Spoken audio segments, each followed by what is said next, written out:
नमस्कार विद्यार्थियों। आगे हमारी छठी प्रश्नावली है त्रिभुज। आप जानते हैं कि त्रिभुज किसे कहते हैं? त्रिभुज इसके नाम में ही है, तीन भुजा। त्रि मतलब तीन और भुज मतलब भुजा। तो तीन भुजाओं से बनने वाली एक जो बंद आकृति होती है उसे त्रिभुज कहते हैं। एक त्रिभुज में तीन तो होगी भुजाएं, ए बी, बी सी और ए सी। इसके अलावा जहाँ पर ये दो भुजाएं मिलती हैं ये इसके होते हैं शीर्ष। तो इसमें ए बी सी तीन हो गए शीर्ष, और दो भुजाओं के बीच में जो एंगल बनता है वो हो गया इसका कोण, कि दोनों भुजाओं के मध्य में कितना कोण बन रहा है। तो एक त्रिभुज में इस प्रकार से तीन ही तो होते हैं शीर्ष, तीन उसके अंदर होती है भुजा, और तीन ही होते हैं त्रिभुज में कोण।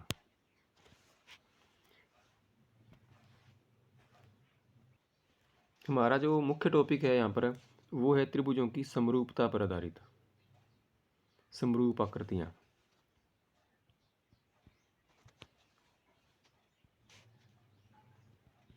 समरूप आकृतियाँ, समरूप का मतलब भी इसके नाम में स्पष्ट है।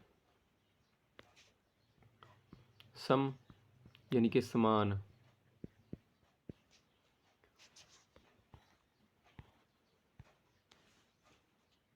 और इसका रूप यानी कि इसकी आकृति। दो ऐसी आकृतियाँ जो एक समान हो, दोनों त्रिभुज हो, दोनों वृत्त हो या दोनों वर्ग हो, और उनका रूप जो है वो बनावट एक जैसा हो। समान आकृति, एक समान आकृति, एक जैसी बनावट वाली आकृतियाँ जो होती है उनको हम कह सकते हैं समरूप आकृतियाँ। अगर हमारे पास में कोई दो बहुभुज हो तो उन दोनों को हम समरूप कहते हैं। तो किस प्रकार से वो बनते हैं? दो बहुभुज आपस में समरूप बनेंगे। दो बहुभुज आपस में समरूप कब बनेंगे? जैसे हमारे पास में दो त्रिभुज है, ये दोनों त्रिभुज जो हैं वो एक जैसे होने चाहिए, एक ही प्रकार के होने चाहिए। दोनों या तो समद्विबाहु हो या दोनों ही समबाहु त्रिभुज हो। इसके अलावा दो आकृतियाँ आपस में समरूप बनती है, इसके लिए दो कंडीशन है। पहला तो ये कि इनमें भुजाएं तो समान होनी ही चाहिए, उसके अलावा उनके जो संगत कोण है वो बराबर होने चाहिए, संगत कोण बराबर हो। और दूसरी कंडीशन इसकी ये होती है कि इनकी संगत भुजाएं एक ही अनुपात में हो, संगत भुजाएं समानुपाती हो।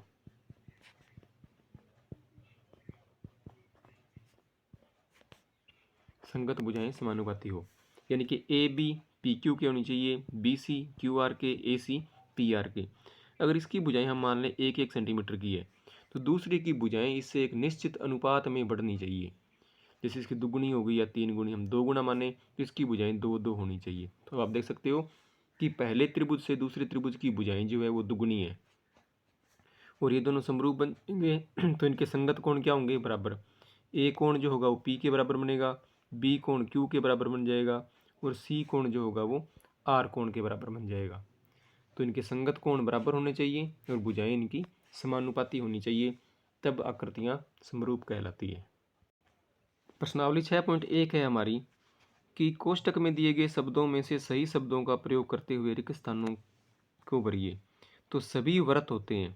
अब व्रत जो होते हैं, व्रत में कोण तो होता नहीं है, व्रत में केवल त्रिज्या होती है, और त्रिज्याएं हमेशा किसी निश्चित अनुपात में ही आपस में बढ़ती है। तो इसलिए सभी जो व्रत होते हैं वो समरूप होते हैं, एक जैसे लगते हैं हमें देखने में, ना कि बराबर होते हैं। सर्वांग सम आकृतियाँ कौन सी होती है? सर्व अंग सम, मतलब उनके सभी अंग समान होने चाहिए, कोण भी समान और भुजाएं भी समान होनी चाहिए। लेकिन समरूप आकृति में कोण तो समान होंगे, भुजाएं उनकी अनुपाती बनेंगी। इसलिए सभी वर्त जो होते हैं वो समरूप होते हैं, सर्वांग सम नहीं होते।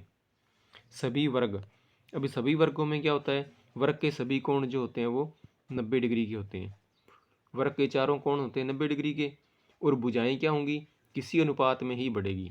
इसलिए सभी वर्ग जो होते हैं वो भी वर्ग भी समरूप ही होते हैं। सभी त्रिभुज समरूप होते हैं। अब त्रिभुज समरूप हो सकते हैं अगर हम उनकी भुजाओं को एक निश्चित अनुपात में बढ़ा दें तो। इसके अलावा उनके कोण भी क्या होने चाहिए, समान। अगर हम सभी वृत्तों की बात करें तो सभी वृत्त कौन से जिनके सारे कोण समान होते हैं, तो ये समबाहु त्रिभुज जो होता है उसके सभी कोण समान होते हैं 60 डिग्री के। आप 60 डिग्री के कोण के ट्राइंगल बनाओ, कितने भी बनाओ, वो हमेशा आपस में समरूप ही बनेंगे। भुजाएं किसी भी अनुपात में बढ़ती जाएं इससे फर्क नहीं पड़ने वाला, क्योंकि उनके कोण तो अपने आप ही 60-60 डिग्री के ही आने वाले हैं। भुजाओं की समान संख्या वाले दो बहुभुज समरूप होते हैं यदि उनके संगत कोण कोण क्या होने चाहिए, बराबर होने चाहिए, और उनकी संगत भुजाएं क्या होनी चाहिए, समानुपाती। संगत भुजाएं समानुपाती होनी चाहिए। तो भुजाओं की बराबर संख्या वाले, समान संख्या वाले, ये त्रिभुज हमेशा त्रिभुज के समरूप बनेगा, चतुर्भुज चतुर्भुज के बनेगा, षष्ठभुज षष्ठभुज के समरूप बन सकता है। ऐसा नहीं है कि एक त्रिभुज जो है वो एक वर्ग या आयत के समरूप बन जाए, ऐसा संभव नहीं होता। तो इस प्रकार सभी वर्ग जो होंगे समरूप होंगे, वृत्त समरूप होंगे, वर्ग भी समरूप होंगे, सभी समबाहु त्रिभुज समरूप होते हैं, भुजाओं की समान संख्या वाले बहुभुज समरूप होते हैं यदि उनके संगत कोण बराबर हों और सभी भुजाएं समानुपाती हों। दूसरा प्रश्न हमारा है कि निम्नलिखित युग्मों में दो भिन्न भिन्न उदाहरण दीजिए समरूप आकृतियां। तो पहला प्रश्न हमें ऐसे बतानी है दो आकृतियां जो समरूप हो। तो इसमें आप दो वृत्त भी बना सकते हो और दो वर्ग भी बना सकते हो और दो समबाहु त्रिभुज भी बना सकते हो। तो हमने यहाँ पर पहले प्रश्न में दो समबाहु त्रिभुज बनाए हैं जिसमें पहले की भुजा 1 सेमी, दूसरे की भुजा 2 सेमी है। तो भुजाओं का अनुपात तो इनका 1:2 हो गया और सभी कोण 60 डिग्री के होने के कारण समान है। तो दो समबाहु त्रिभुज जो आपस में समरूप बन गए। इसी प्रकार हमने दो आगे वर्ग बना लिए। पहले वर्ग की भुजा 1 सेमी है, दूसरे की 2 सेमी, तो भुजाओं का अनुपात यहाँ पर 1:2 हो गया और सभी कोण वर्ग में 90 के होते हैं, इसलिए सारे के सारे क्या होंगे, बराबर। तो इनके कोण भी बराबर हो गए, भुजाएं समानुपाती हो गई, इसलिए ये हमारे एग्जाम्पल जो है वो समरूप आकृतियों के हो गए। आगे हमसे दूसरे में पूछा गया है कि जो आकृतियाँ समरूप नहीं है। तो सिंपल सी बात है, आप अगर ऐसी आकृतियाँ बनाओ जो बिल्कुल ही अलग अलग हों, जैसे कि हम यहाँ पर एक समलम चतुर्भुज और एक वर्ग बना दें, तो वर्ग के तो कोण 90 के होंगे, समलम चतुर्भुज के कोण समान इसके कभी भी नहीं आएंगे, तो ये आपस में कभी भी समरूप नहीं बनेंगे। आप चाहो तो यहाँ पर एक वर्ग और एक आयत भी बना सकते हो। तो इनमें क्या होगा, भुजाएं तो समान होगी वर्ग और आयत में, लेकिन ये आपस में कभी भी समरूप नहीं बनेंगे।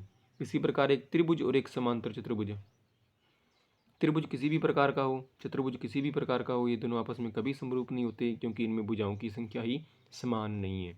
इसके अलावा आप एक समान भुजाओं की आकृति वाला, जैसे हम एक आयत बना दें जिसकी लंबाई चौड़ाई 1 और 2 हो, और एक हम बना दें इसके लिए समांतर चतुर्भुज जिसकी भी लंबाई चौड़ाई एक समान हो।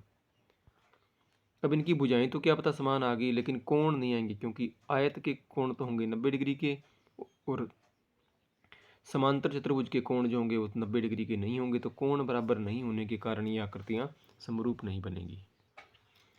तीसरा प्रश्न इसमें है कि बताइए कि निम्नलिखित चतुर्भुज समरूप है या नहीं। पहले चतुर्भुज दे रखा है एक समांतर चतुर्भुज जैसा, दूसरा हमें दे रखा है एक वर्ग जैसा। इन दोनों की भुजाओं का अनुपात देखो आप, भुजाएं सभी इसकी 1.5 की है पहले में, और दूसरे की सारी भुजाएं 3 सेमी की है। तो 1.5 और 3 का अगर हम अनुपात निकालें